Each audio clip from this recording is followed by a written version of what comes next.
Good morning.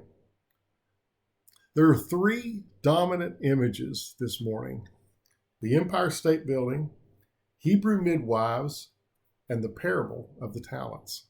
So let's start with the first. In his book, Carpe Diem, Tony Campolo begins the book with this story. He said he was teaching a class at a local university on existentialism. And so he walks into the first day of class and asks the question, "How long have you lived?" And the class just looks back at him. And so he picks on some poor soul on the front row, and he says, "How long have you lived?" And the student thinks and says, "Well, 22 years." And he said, No. I don't want to know how long you've been breathing. I want to know how long you've been alive.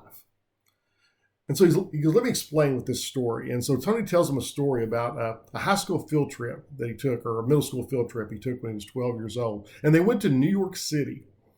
And in New York City, of course, they went to the Empire State Building, and they went up to the observation deck of the Empire State Building. And when they first got there, they was just goofing off like 12-year-old boys do.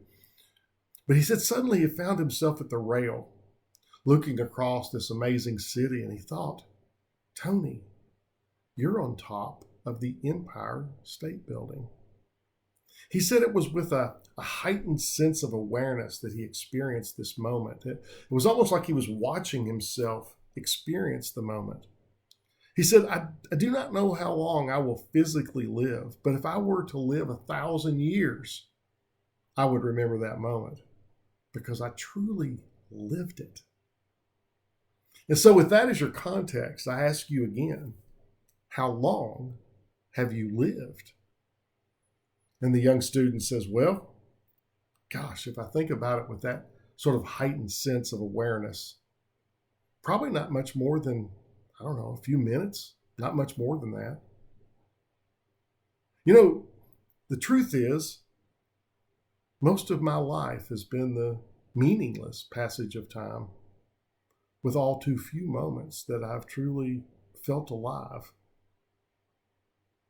So Tony concludes the opening of the book with this. He says, "And still, that student is more fortunate than many," because he said, for far too many people, they are born and years later they die without ever having really lived at all. He said they eat, they sleep, they work, they play, they learn, and they forget.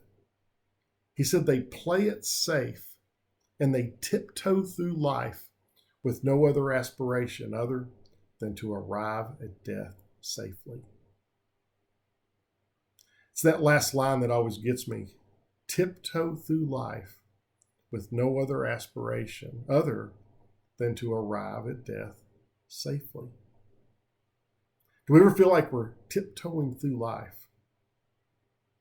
Yet, as Christians, we have this book, this collection of books and stories inspired by God called the Bible.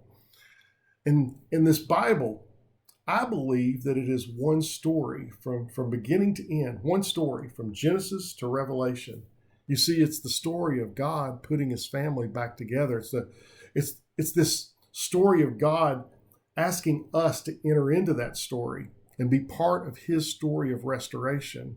And so the whole Bible is full of individual stories of people that did not tiptoe through life, people that walked with God and were part of God's plan. And that brings us to our second dominant image. You see, the king of Egypt, it says, the Pharaoh, the most powerful man on earth.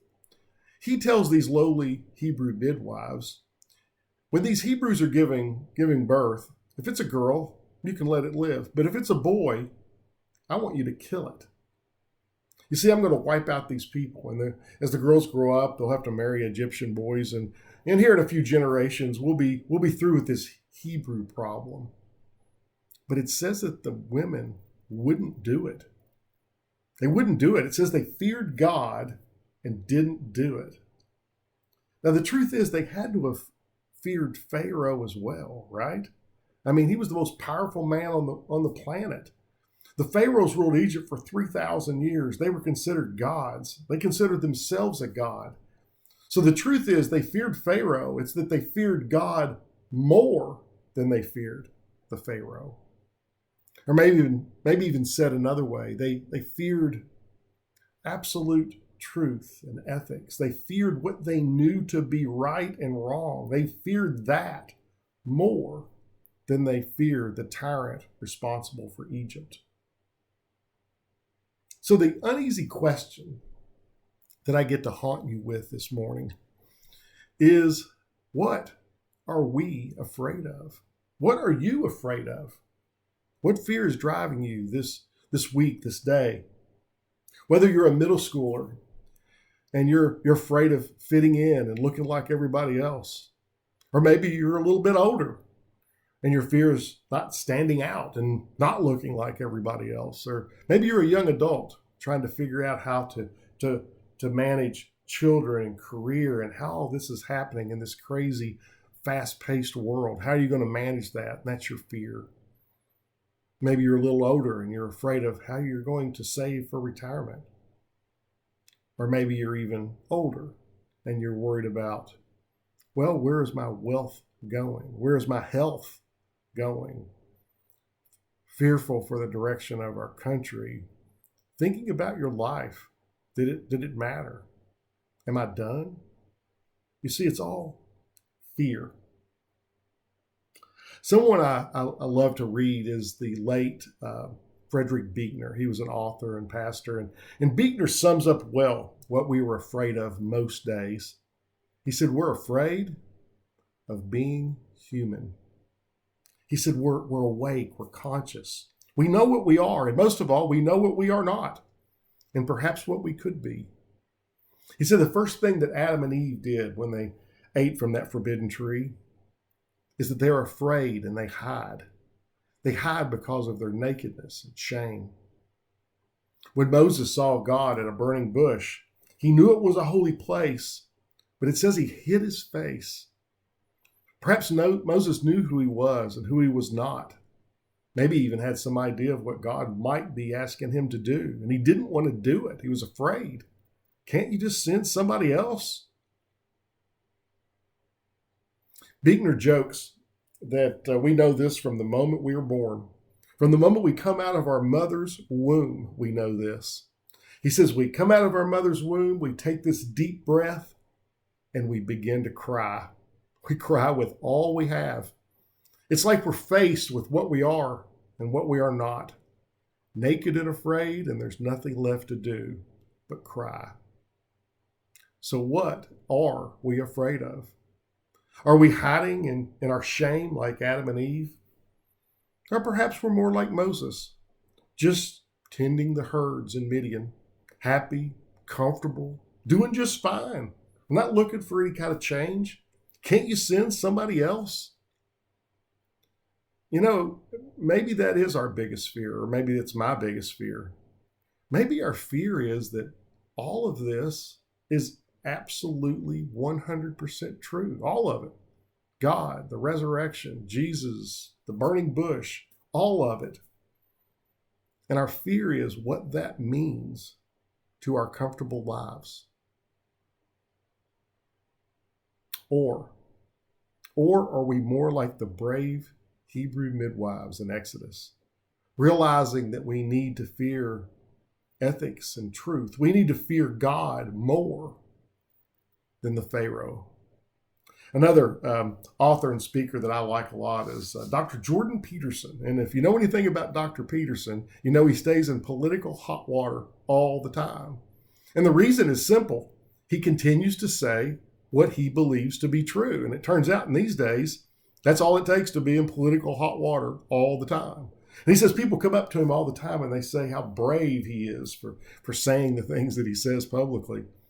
And he says he really doesn't feel that brave. He says he is afraid of the consequences, and he's felt some of the consequences from the things he said to him and his family. But what he says is, I'm more afraid of what will happen if I do not say what I believe to be true. I'm more afraid of what will happen if people stop speaking truth to power. And the example he uses is the Hebrew midwives from Exodus chapter 1. Dr. Peterson says he chooses to fear God more than Pharaoh. And it's like Moses. I mean, that's what Moses actually ends up doing. He accepts the challenge. He ends up fearing God more than his internal fears. He fears God more than Pharaoh. He gives up his comfortable life, and he does more. And he ended up living a life that he could have never even imagined. Can you imagine the experiences and how close that brought him to God? So close that the Torah ends, Deuteronomy ends with the line, "Since then no prophet has arisen like Moses, whom the Lord knew face to face." So we started with the Empire State Building, and then we went to the Hebrew midwives, and now the parable of the talents. We just heard it read, and we're likely somewhat familiar with the story, but Jesus tells this story about this master who was leaving, and he has these 3 servants, and he gives one of them 5 talents, one of them 2 talents, and one of them 1 talent. Now, the person with 5, they were very good, and they doubled their talents, and the master was very pleased. He says, "Well done, good and faithful servant." And the same with the 2. The guy with the 2 talents, he doubles that. Same response, "Well done, good and faithful servant." But the servant with 1 talent, he's the tiptoe through life servant, playing it safe. He buries it, and the master was not happy with him at all. In fact, he ends up in that place where there's weeping and gnashing of teeth, and we don't want that. So the parable is explained that God wants you to use your talents, both money and other talents, to further the kingdom. And that's right. That's a good explanation. But in another sermon, Frederick Buechner asked us to expand the idea of what we mean by talent, what Jesus meant by talent in the parable.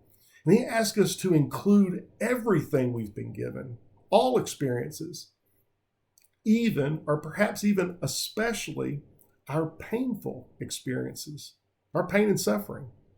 Because what many people tend to do with pain and suffering is to bury it, and bury it deep. We imagine if we bury the pain, we just don't realize how much of ourselves we're burying with it, and it never heals. The Franciscan father, Richard Rohr, he says that if you do not transform your pain, you will transmit it. If you do not transform your pain, you will transmit it. And we know what that looks like in our polarized society. But Buechner takes this further. He's asking us to think about this as it's not just about us and our healing. It's about other people. Because it's never just about us. He said it's about this process of facing our pain and hurt, owning it, and then trying to do something redemptive with it to help others, that it would be multiplied so that we can help others. He suggests that our pain and suffering is something also that has been given to us, entrusted to us, something that we are to be stewards of. And in Jesus' parable, it's that 3rd servant, that play it safe, tiptoe through life servant, is the one who buries that talent. He buries the pain, and he receives the wrath of his master. What we've been given, that's what we've been given. Everything beautiful and glorious, and everything painful and hurtful. That is what we've been given. It's all we have, and Jesus is asking us to use it. Use it all for the sake of others.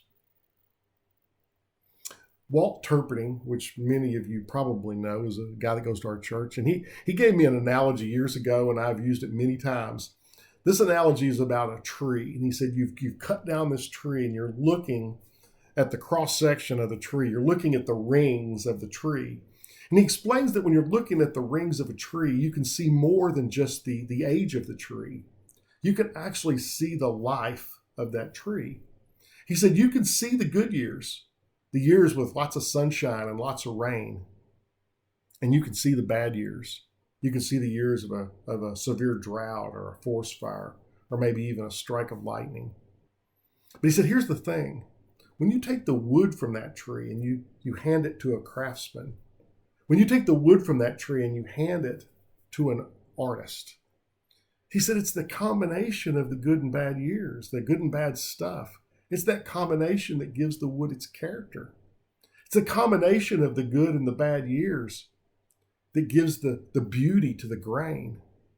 He said, in the hands of an artist, it's the life of the tree that becomes a work of art. But see, unlike that tree, we have a choice. We don't have to let the artist do anything with our life. In fact, we can bury it. We can tiptoe through life. Or we can find the courage of the Hebrew midwives and not be afraid to act. Because if you act, it might be huge. It might be big. It might be life-changing. It could be world-changing. Or maybe it'll be small. But it's Mother Teresa that said this so well. She said, we cannot all do great things, but we can all do small things with great love. We cannot all do great things, but we can all do small things with great love. So let's resolve. Let's resolve to stop tiptoeing. Let's find the bravery of the Hebrew midwives, and God will multiply our talents. Multiply everything we've been given, good and bad, everything we do. And when that happens, we do join God's movement. We join God's movement to restore all things, to put the world back together. And when the Master returns, we get to hear those words. Well done, good and faithful servant. Shalom.